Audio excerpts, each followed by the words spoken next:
All right, good morning. Welcome back to trigonometry here. So we are looking at problem number 10, and we have to figure out the six trigonometric ratios for the angle A for the triangle below. Be sure to rationalize denominators. Okay, so first thing we're going to do is we're going to go ahead, we're going to draw a picture and say, okay, we've got 10, 9, and A, and work through that.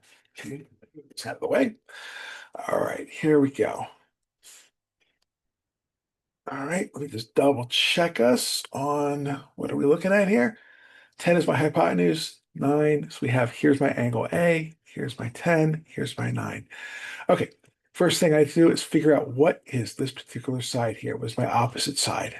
Okay, I'm gonna, by Pythagorean theorem, I'm gonna call my A is equal to 9. My C is going to be 10.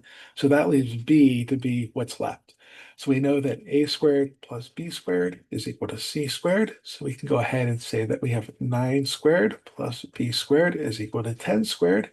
And we'll go ahead and say we have 81 plus B squared is equal to 100. And then we'll go ahead and solve for b. If we have b squared is equal to 100 minus 81, b is equal to the square root of b squared is equal to 19 here.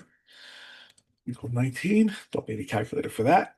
So b is equal to the square root of 19. Normally you do plus or minus, but these are all lengths, so it's going to be a positive number. We're not going to have negative numbers. It's also in the first quadrant. If you really wanted to put a little coordinate system on here with my little x, my little y, it's going to be in the positive direction. If my triangle were, say, down here, I would probably say it's negative square root of 19. Okay. But that's not the case. It's in the first quadrant. We can say it's positive. So definitely adjust your signs based on where you are in your coordinate system so that life is going to work out for us. All right. So we have the square root of 19. And now what we have to do is we have to do the sine of everybody. So we're going to say opposite over the hypotenuse. So this is the square root of 19 divided by 10. The cosine of A is equal to 9 over 10. The tangent of A, okay, tangent of A is equal to the square root of 19 over 10, over 9. Okay, there we go. Okay.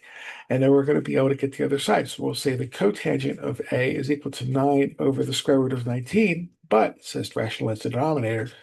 We're going to do this. So we can multiply by 1 and say this is equal to 9 times the square root of 19 divided by 19.